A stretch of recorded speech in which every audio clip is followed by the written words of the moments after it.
Welcome, everybody. We're going to be doing our Torah reading right now for this coming week. Genesis 42 is what we're up to. The Torah reading is from Genesis 41:1 to 44:17, 41:1 to 44:17. So we're going to be reading chapter 42 right now of Genesis. And we last saw in chapter 41, Joseph was made king of all of Egypt. He was taken from the dungeon at a moment, rushed from the dungeon. Yahweh had given Pharaoh a prayer.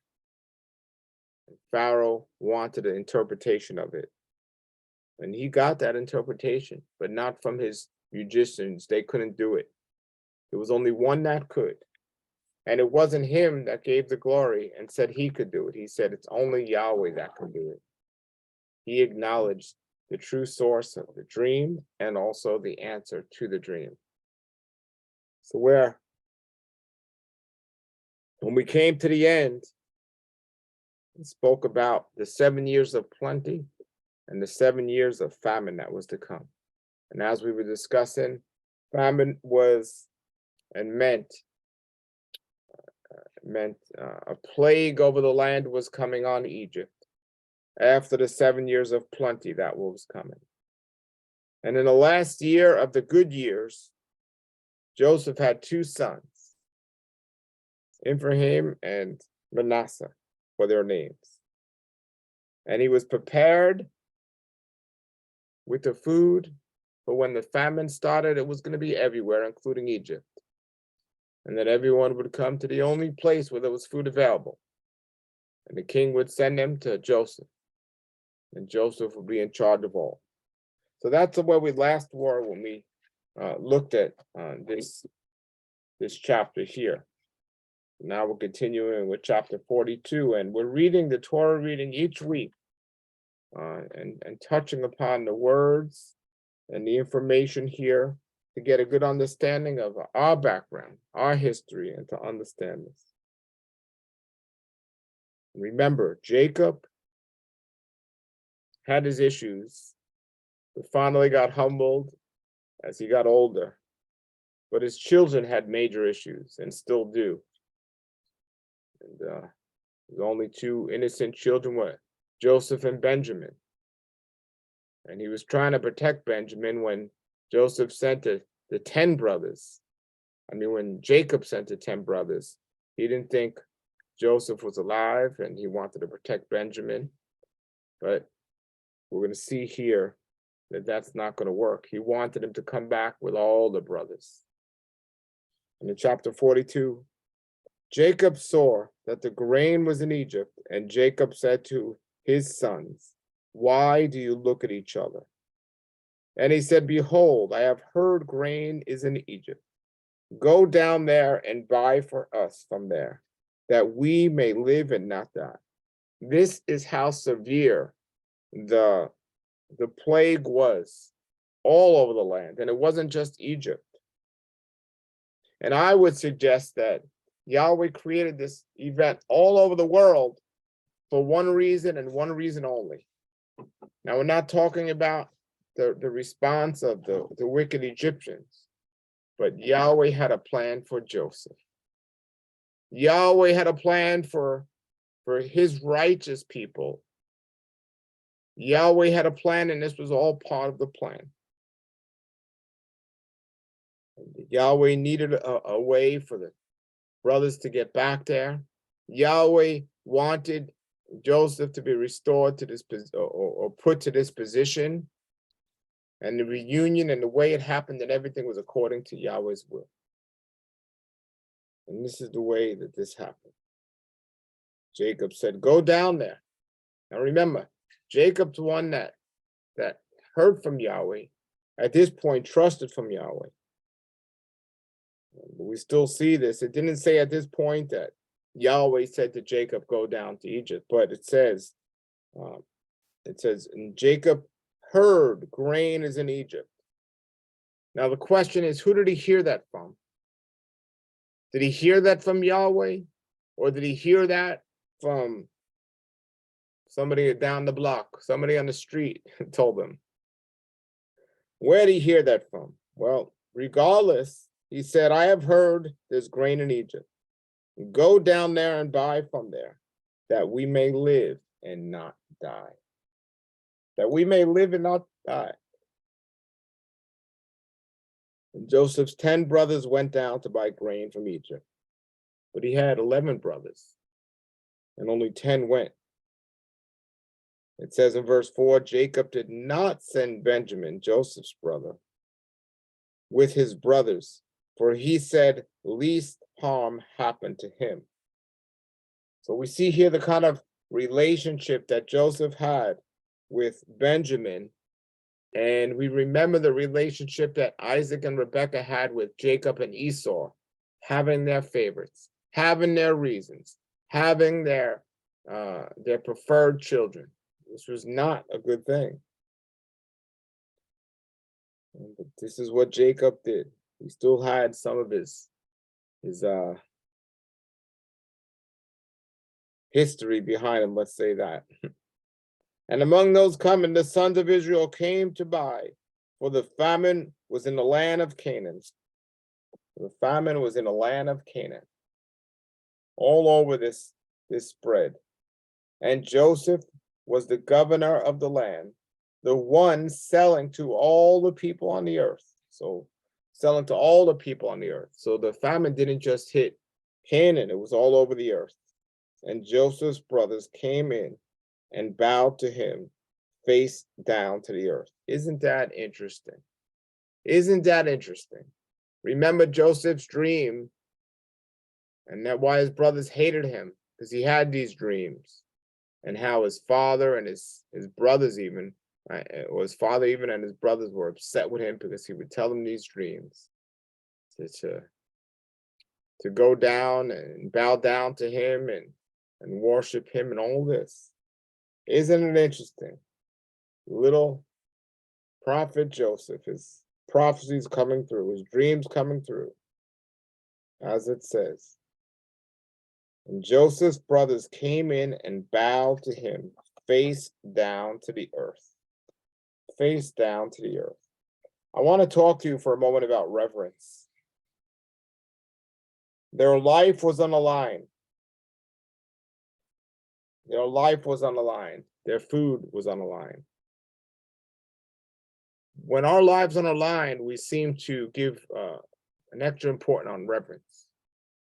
If you go to a courtroom in front of a judge for a traffic ticket, you're not bowing down to the ground with your forehead down to the ground. You're probably not even pleading with the judge. You're just ready to take your fine and move along. You go to a courtroom and your death penalty is the thing being discussed, and the judge is the one making the decision. Oh, you're going to have a little difference of appearance in that room and a pleading in that room. Well, I want to suggest to you that we might not be in a famine today, but there's a situation where our life is on the line, and we must come to the judge, Yahweh, and bow down to him in reverence, face down to the earth. We must take example of this and understand the importance of reverence that so many people seem to be missing today. The judge that has control to just say one word and it will happen. Death and life. Mercy and grace and restoration. What do you give your reverence to? For the scriptures say, have no other gods before me. You see the problem here with Joseph's brothers? It's who they were giving reverence to. They were bowing to an Egyptian king. Yes, they didn't know Joseph was their brother. They were bowing to an Egyptian king. Why didn't they get together before they went to Egypt with Jacob and bow down, face to the ground, and plead with Yahweh that he would provide food for them? It's not recorded here that they did that, but they went to a foreign nation, a foreign king, and bow down to him. You see the issue. You see the issue. You might not have thought about that, but think about this. Who do you bow down to? You get diagnosed with an illness, the doctors might have the medicine, but who do you bow down to? The doctors and the medical insurance, or Yahweh? Who do you trust, and where's your faith? You get in a situation where you need something, do you run to the bank, or do you run to Yahweh? So we need to ask ourselves these things, who we're bowing down to. And we note that Joseph's brother bowed down to this Egyptian king. And Joseph saw his brothers and recognized them, but he remained a stranger to them and spoke harsh things to them and said to them, "From where have you come?" And they said, "From the land of Canaan to buy food." And Joseph recognized his brother, but they did not recognize him. Now it says that twice. It says that in verse 7. And Joseph saw his brothers and recognized them, but he remained a stranger to them and spoke harsh things. They didn't recognize him. And then in verse 8, and Joseph recognized his brothers. They did not recognize him. So we see 2 times in a row. And then it says, and Joseph remembered the dreams which he had dreamed about them. And he said to them, "You are spies. You have come to see the barrenness of the land." But it's interesting. Joseph remembered the dream. He remembered the dreams from when he was a youth that he had, that they'd be bowing down to him. If his brothers would have remembered the dreams, maybe they would have had some kind of idea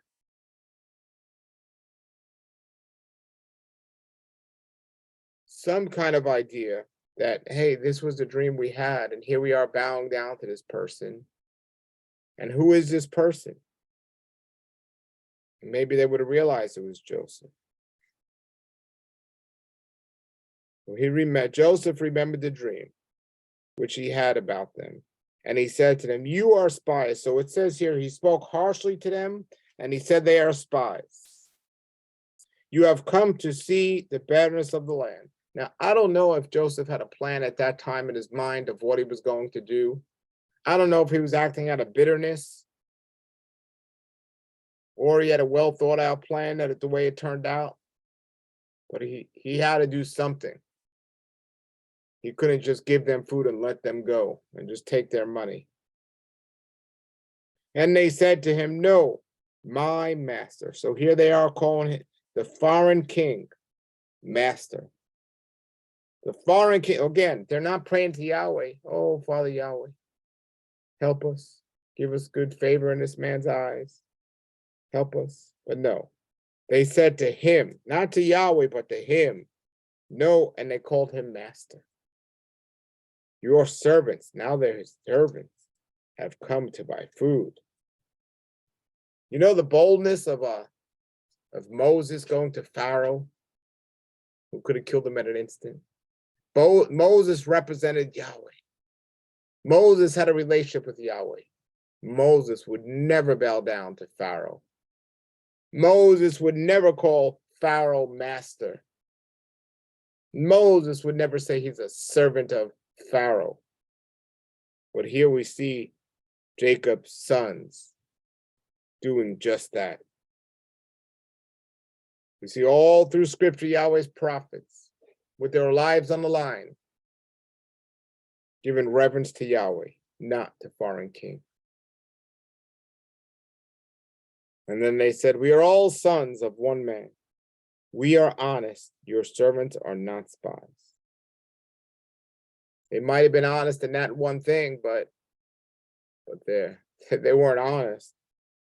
You know, you had some crazy family members here. Judah going around sleeping with prostitutes. You had them murdering innocent people. You had them sleeping around with the father's wives. They were not honest people. But in this situation, they were being honest. And he said to them, no, but you have come to see the barrenness of the land. And they said, your servants are 12 brothers. We are sons of one man in the land of Canaan. And lo, the youngest is with our father, and one is not.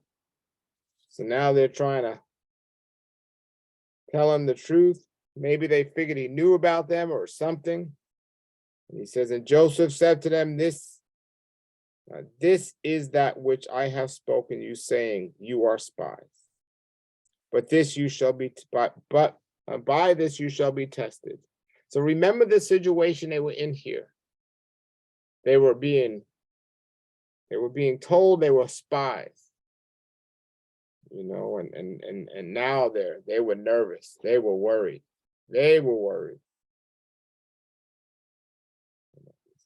By this you shall be tested, as Pharaoh lives. You shall not go out from here, except your younger brother comes in here. Send one of you and let him bring your brother. And you be bound and let your words be proven, whether truth is with you. And if not, as Pharaoh lives, surely you are spies. He gathered them into custody 3 days. So interesting that we see 3 days. So interesting. There's so many correlations between Yahshua and Yahweh, and 3 days is mentioned all over the story of Joseph. And in verse 18, on the 3rd day, Joseph said to them, do this and live. I fear Elohim. Wow. If that's not a great sign to tell who he was, I fear Elohim. 3 days they were there. And Joseph said who he feared. They feared him. They feared Joseph. They feared the Egyptian king. Joseph said, I fear Elohim. But then it's a little interesting. 3 days ago, he says, send one of you and let him bring your brother. And you be bound, and let your words be proven, whether true or not. But then in verse 19, it says, if you are honest, let one of your brothers be bound. So he was just talking about 9 of them being bound in verse 16. And now in verse 19, it says, if you are honest, let one of your brothers be bound in your prison house. And you go and bring grain for the famine of your houses. So here's a little change in Joseph's thought pattern from what he originally said, that they would all stay and one would go back. Now he's saying one will stay and they'll all go back. But Joseph thought about his father, not knowing if he was even alive or not. But he knew his brother was alive, and he knew his brother was back there. And he says, and you bring your youngest brother to me, and let your word be true, and you shall not die. And so they did. And they said each other to his brother, we are truly guilty because of our brother, whom we saw in distress and of his soul, when he begged us, and we did not hear. So this distress has come on us. You reap what you sow, so to say. And now they're remembering the dreams. They're remembering the situation. They're remembering from way back then. And Reuben replied to them, saying, did I not speak to you, saying, do not sin against the youth? And you did not listen. And behold, his blood is also required. And they did not know that Joseph heard, for the interpreter was between them. And he turned away from them and wept. You see the heart of Joseph. And he returned to them and spoke to them, and he took Simon from them before their eyes. And from all the ones to take, he took Simon. That's quite interesting. Quite interesting. get into that a little bit later about the order of them and who he took first.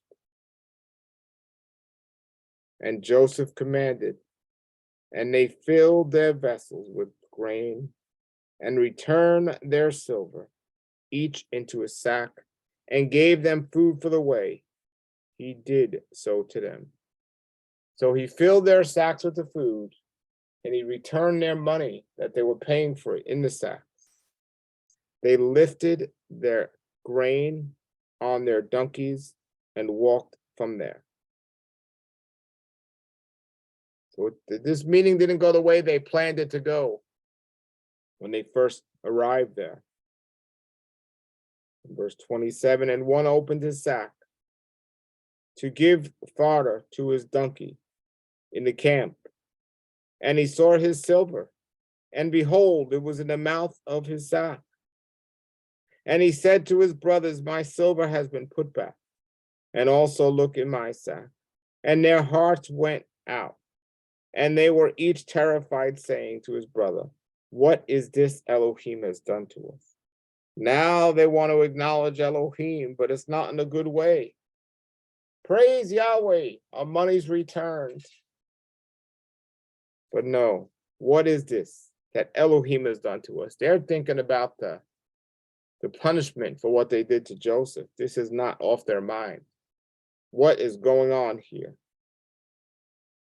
And they came to their father, Jacob, in the land of Canaan, and they told him all that met them, saying, the man, the master of the land, spoke harsh things to us and considered us as spies in the land.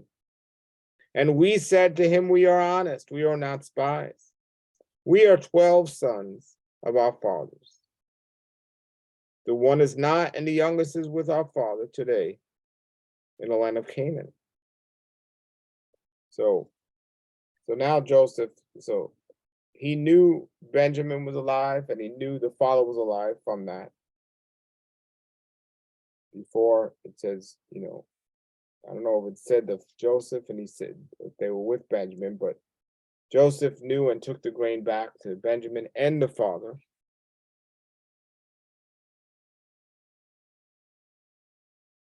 Yeah, so he said in verse 13, the youngest is with our father today. So the father's still alive, but he didn't know the condition of him.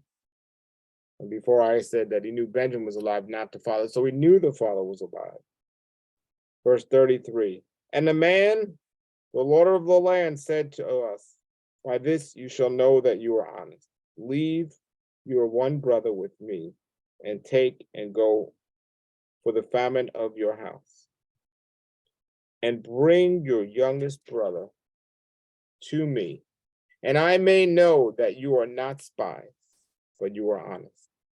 I will give your brother to you, and you may trade in the land. So that's the situation where they were at that time. You may trade in the land. You may go and trade in the land. And 35, and it happened, they were emptying their sacks, and behold, each one's bundle of silver was in his sack. And they saw the bundles of their silver, and they were afraid. So even though you had these grown men who got Jacob into so much stressful situations in his life, it doesn't seem to end. It doesn't seem to end, and here Jacob's in another situation here. In verse 36, and their father Jacob said to them, you have beheaved me. Remember, this isn't the first time something like this has happened. Remember when they killed all the people of Shechem? Joseph said, what have you done to me? And he says, Joseph is not, now Simon is not. And will you take Benjamin? All these are against me. And Reuben spoke to his father, saying, you may kill my two sons if I do not bring him to you. Give him unto my hand, and I will return him to you.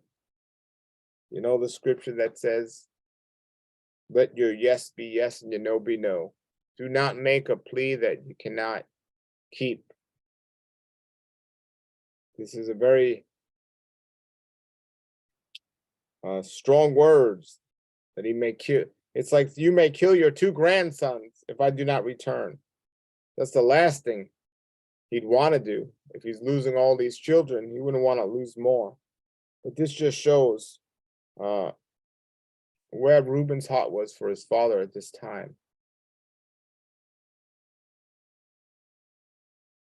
And he said, my son shall not go down with you, for his brother is dead, and he alone is left.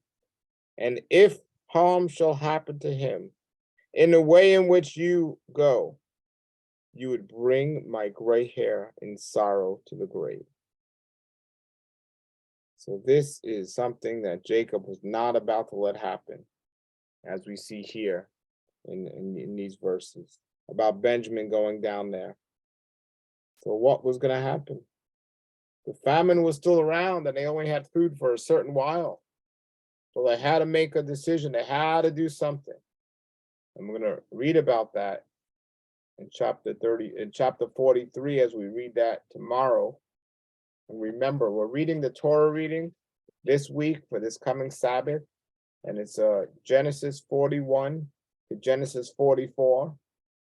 So keep reading along with me, and thank you for doing that. And I pray you all have a blessed day today. May Yahweh be with you this day and keep you safe, and may remember who we give our reverence to. Hallelujah. Have a blessed day, everybody. Yahweh be with you all, and shalom, shalom.